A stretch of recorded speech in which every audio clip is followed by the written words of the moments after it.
Morning all, and I can say morning all because it's the first video I've done this morning, and this is being done before the morning games get started. Morning for me, anyways. Afternoon for a lot of people watching, or even evening for people watching in Europe.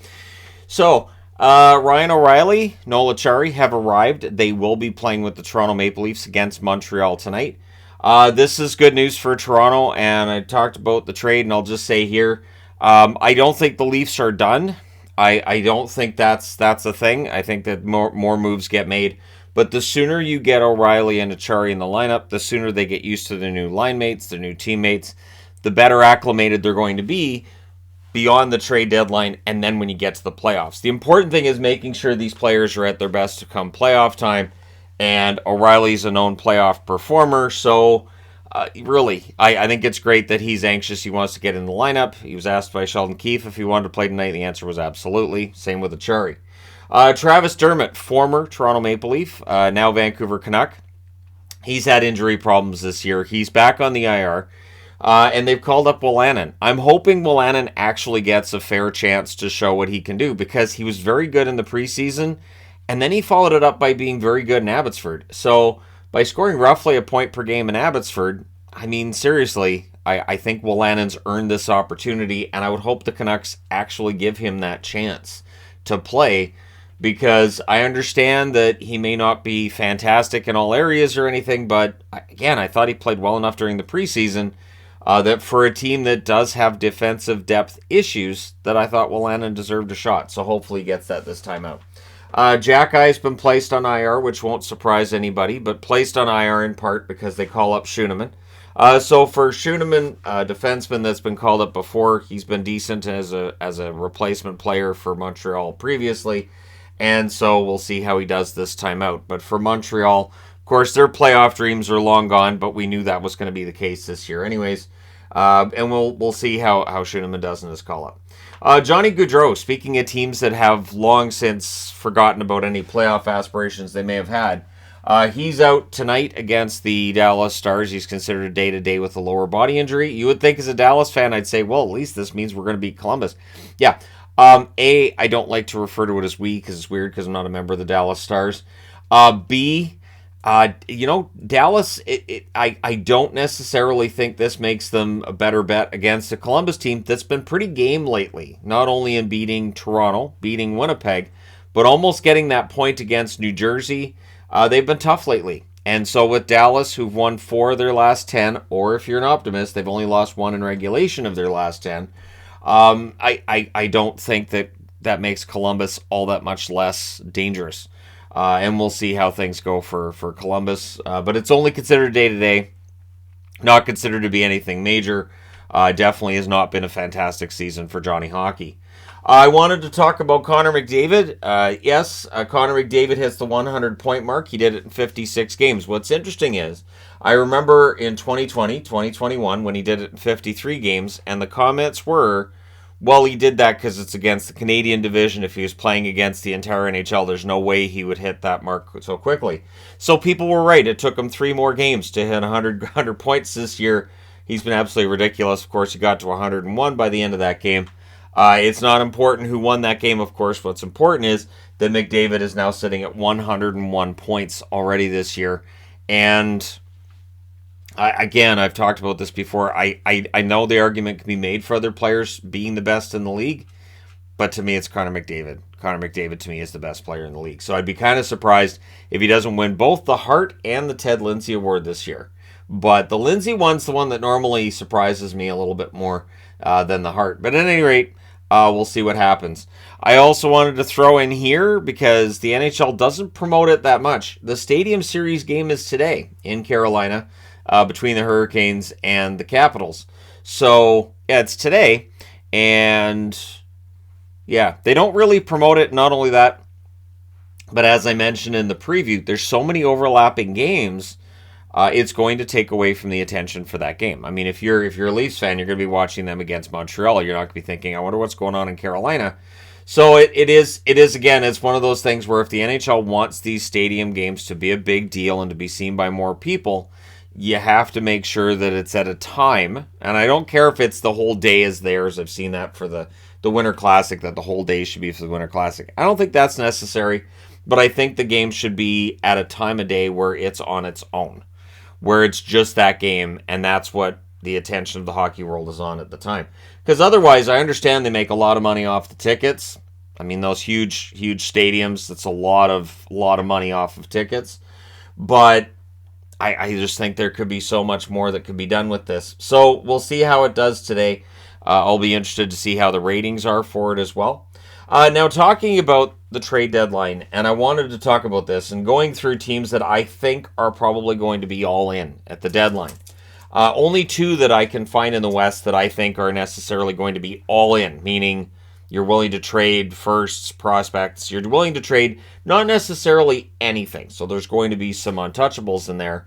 But I found two in the West, and they're both in the Pacific, and one of them being Edmonton, of course.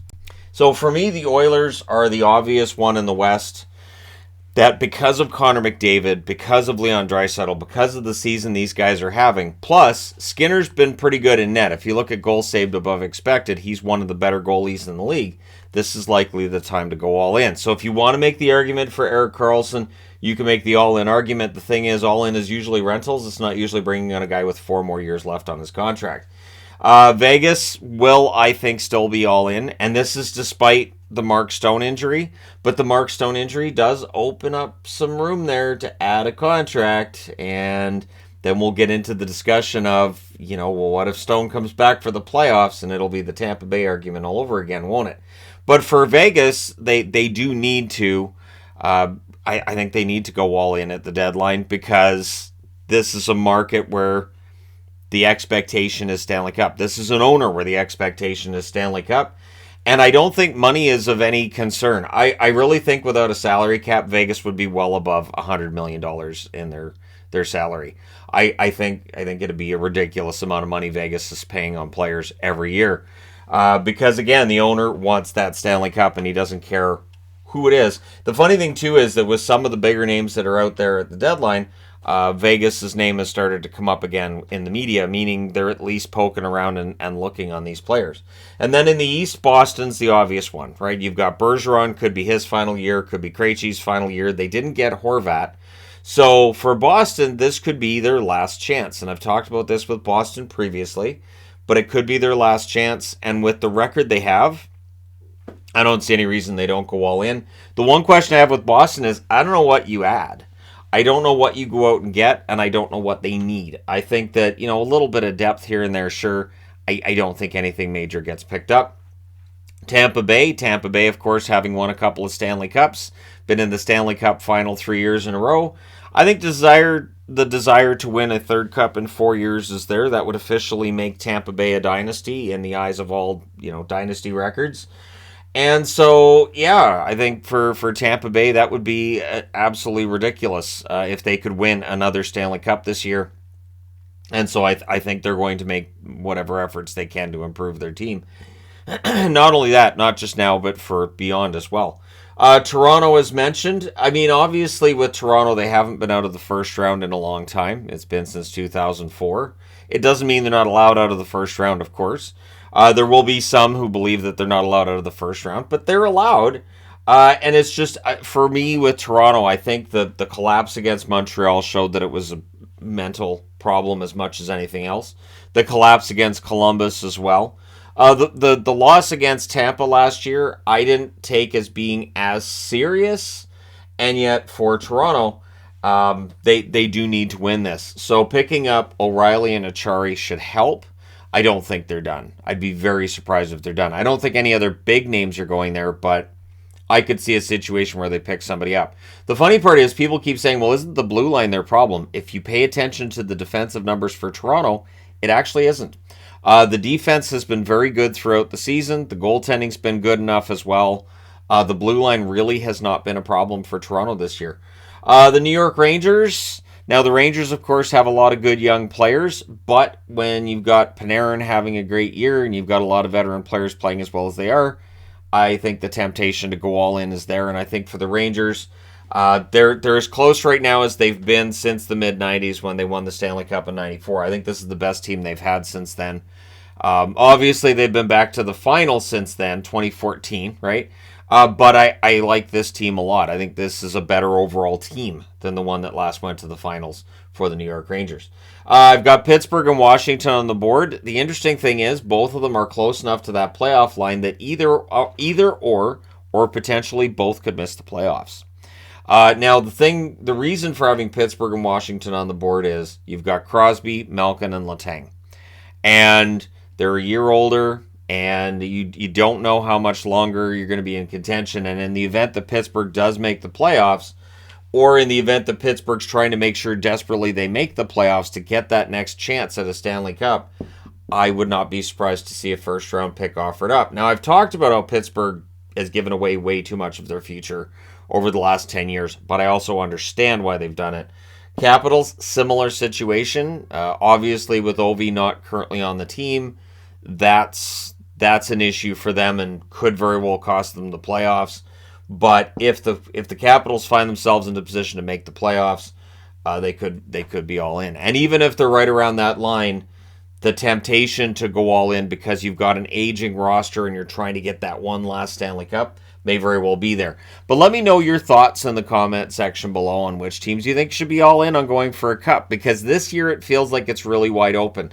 Despite the amazing record for the Boston Bruins, it feels like you could make an argument for no less than, a dozen teams for a Stanley Cup this year. Maybe any team that makes the playoffs, you could make an argument could win it.